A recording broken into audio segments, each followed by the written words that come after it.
Hello guys, nandito ako sa bahay ng sister ko sa Quezon City. So sa Quezon City naman kami. Meron lang ako ipapakitang sabi na rare daw na na peso bill na wala sa circulation. Okay, so sa kanila ko nga lang din nakita eh. So ito daw 'yon.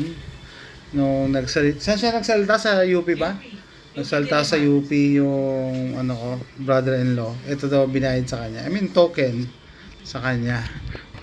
Centenario 2,000 piso commemorative banknote. So yan yung design. Okay, piso. Piso talaga, hindi peso. Anyway, so pakita ko na to bago ko isoli sa kanya. Kasi kakaiba to, rare. 2,000 Republika ng Pilipinas, sa yung serial number. So, tinatanong ko nga siya kung ilan ang ginawa, hindi niya alam eh. Pero, yan nga, not in circulation. So, maganda. You have something na wala ang iba. Kahit gaano sila kayaman, wala silang ganito. Unless bumili sila, no? Pero, based on the serial number, I don't know, 27, siguro 100,000 din ginawa nila dito. 2,000 piso. Yan, picturean ko nga. Yan, tapos ito yung likod. Ito yung likod. Commemorative talaga ginawa nila. So ano to? Sa Cavite ba to? Pagdiriwang ng Centenaryo ng Kalayaan. Tama, sa Kawit. Galing oh.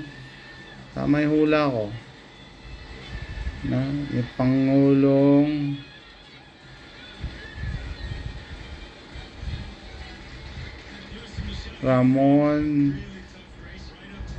Pangulong Ramos 1998.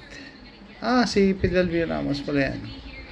Flag of the Philippines 2000. So yan, meron siyang 2,000 peso bill, no? Ewan ko lang kung anong value nito outside, pero syempre not 2,000 lang kasi nga not in circulation, mint condition with the paperwork involved, and sabi niya ito daw yung mga commemorative na coins and peso bill na nilabas ng central bank, no? Ayan, alam ko ito yung mga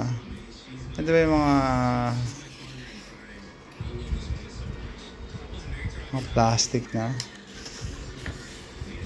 notes. Ito yung mga bagong notes. Yan, specimen.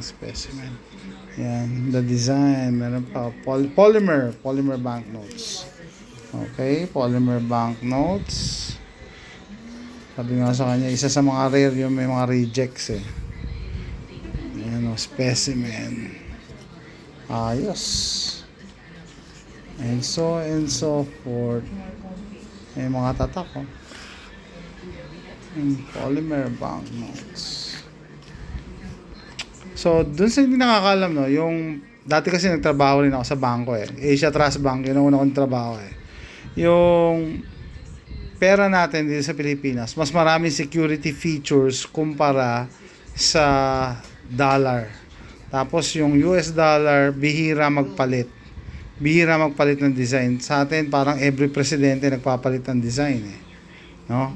And then sa Amerika, kahit luma-luma na yung dollar mo, legal tender pa rin siya. Unlike dito sa US, ilang palabas na yun sa ilang episode na ng GMA7, KMJS, yung mga nagtago ng pera tapos wala na daw halaga. Pero that is not true. May collector's value pa yun eh, no? Pag tinago nyo. At yung mga may sulat pa oh. Huwag nyo naman susulatan. Yan, unfit banknotes, kaya yan, pag masyado na maraming sulat oh. Unfit, kasi natakpan na dito. Ito na erase yung tapos ito may overlay na ng ink. Okay, so ingatan nyo pag banknotes. So sabi ng bayo ko, so mas nagko-collect ka ng ng banknotes, ng coins compared sa banknotes. Sabi ko kasi mas madaling i-collect, i-store ang coins compared sa notes. Ingatan mo talaga to, lalo na sa humidity. temperature, and anay, daga, pwede yan masira eh. Yung iba yung mga hinulog sa alkansya na kawayan, hinakain ng anay, useless. Unlike yung mga coins, separate video na to mga coins na to, no? Pero yun, mas madaling i-store siya, no? As compared sa to, ingatan mo talaga. Future generations to come, magmamahal pa to. Sabi nga sa kanya ko lang nakita itong 2,000 pesos eh, na banknote. Buo hindi dalawang 1,000. So ayan guys, coming from Quezon City, andito ako sa tabi ng Walter Mart. SNR New Manila. Last 2018 nandito ako, wala pang SNR eh. Basta kahilera lang siya ng St. Luke's Walter Mart. Dito lang ako. So yan, baka hindi pa kayo nakakita ng ganito, 2,000 peso bill. So yung mga dyan. Shoutout do sa asawa ni Paul, no, nagpabigay sa akin ng ng currencies dahil alam na nagko-collect ako ng ng mga denominations. Hindi naman ako professional, hobby lang talaga.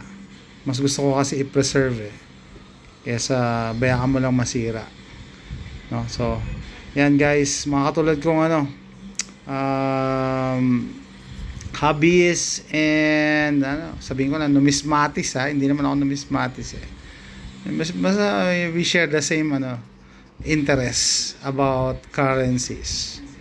Nakakita na ba kayo ng ganito 2,000 peso bill? Comment down below. Thanks for watching. Bye.